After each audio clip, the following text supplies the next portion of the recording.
Okay, here, just watched episode 4 last night, and so I'm going to be doing the review of episode 3 and 4. I fell behind one episode, but here we are. So episode 3,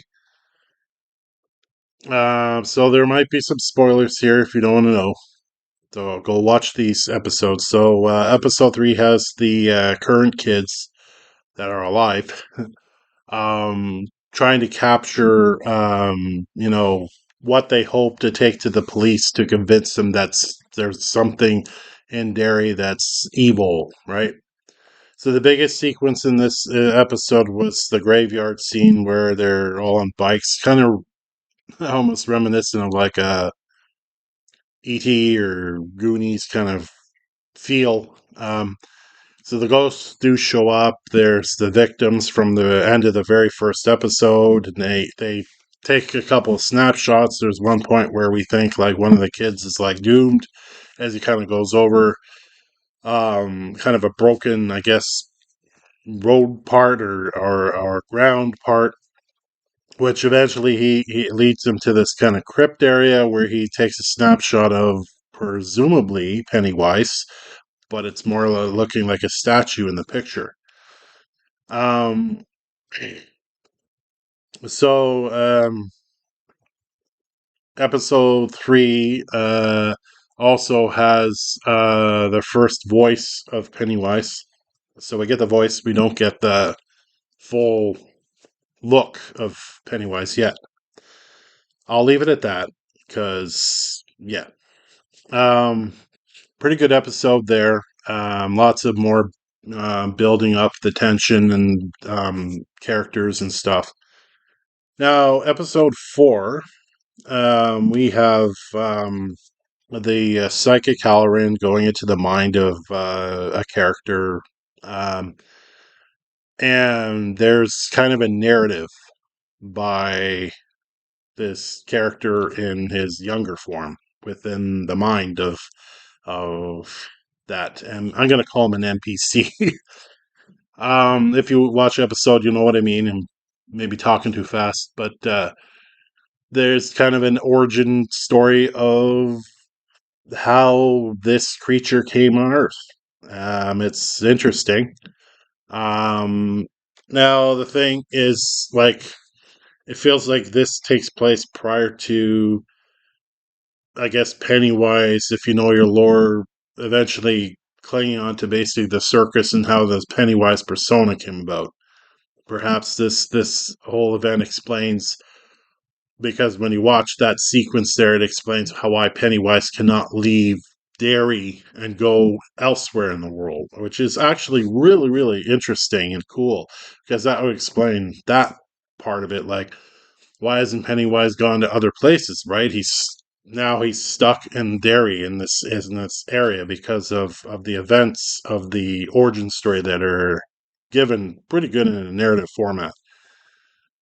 Um, And eventually that sequence ends with Halloran finding, I think I'm pronouncing his name right, where he finds out kind of where possibly Pennywise or the creature is.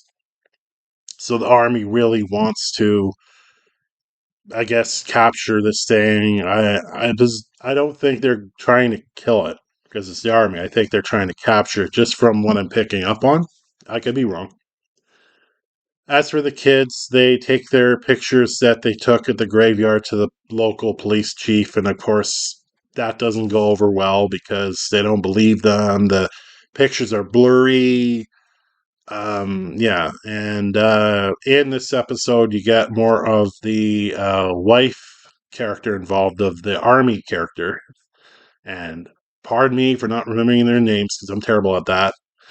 But she gets more involved in this episode, probably the most involved in any episode so far. But and this is towards the fella that's in the jail because of he was put there from the events of previously, and you find out where he was and what he was doing during the time that at the end of the first episode when all those kids get killed. So there's that subplot. So you got that subplot, you got the army subplot, and then you have, I guess, the main subplot or main plot with the kids and Pennywise. Now Pennywise kind of shows up almost in full gear, I guess, once in episode 4, but only for a flash, where one of the kids is looking through their telescope and they look down by a tree and he's right there with the yellow eyes and everything. You got kind of a flash of that. But what's cool is that there's two sequences with the black father and his kid. So they're fly fishing, and then there's an event where the kid gets pulled underwater by, I'm not going to reveal what. I'm not going to go total spoiler here, but from that sequence there, the father sees a red balloon float by as that event ends. And then later on in the episode, when his son sees Pennywise by the tree and kind of screams, the father rushes in, and the kid's like, I saw someone out there spying at us. And the father's thinking that it has a lot to do with his wife kind of going down in the jail and seeing that character. So he runs out and he's yeah, come on out, all that. And then again, he looks up in the tree and he sees a red balloon. So he's got to be aware a little bit of like what's going on. There comes a point there in the fourth episode where he does approach the general about what, after his son got attacked. He comes up to the general. He's like, "What are we hunting?" And from that point, he takes him to the psychic session with Halloran and this NPC, and that whole sequence, which I explained about the narration, happens. While there is a gnarly part that I'm going to talk about here, one gnarly part that does happen in the episode. Um, but the intrigue is so cool there about like the army side of things is really building up, I think.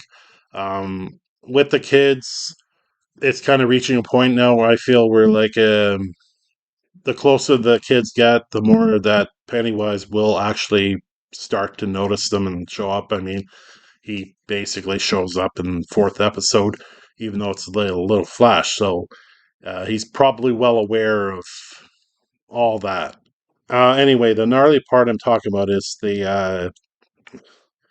pardon me, the girl with the glasses who's just kind of a side character, but she's like with the popular girls, entices the main girl, the one that went to the asylum. I'm sorry for the names that I'm just like kind of jumping all over the place.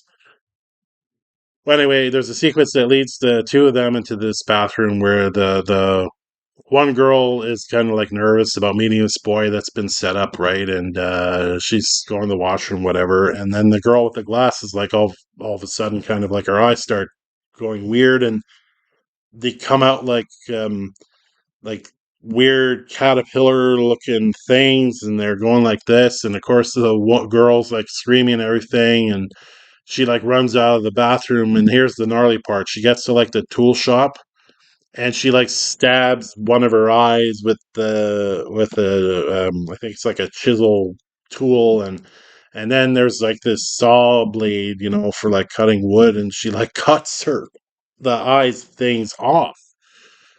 And then of course, the other girl kind of runs in and kind of like is trying to get the tool away from her. And then all the people rush in, and she's got like the tool up there trying to save this girl. And of course, they're going to implement her probably for attacking the girl. My assumption is, but that part was gnarly, uh, gross with the eye stuff. But that's something there, and they have at least like in every episode so far, they have at least like one gnarly part or one like monster part. I mean, that's cool, and along with like all the drama and all the character building, which is cool. So again, a very cool episode. I guess the episode 4, I guess you could say, is a little slower than the other ones, but you know that obviously changes with the gnarly part. But still, a really good show. I'm enjoying it. And then we're moving on to episode 5 and see where it goes. But I recommend the show. It's fantastic if you love like it, if you love the lore, if you want to know about the characters, if you like Stephen King. So that's my review for episode 3 and 4. Really cool stuff. And we'll see what episode 5 brings.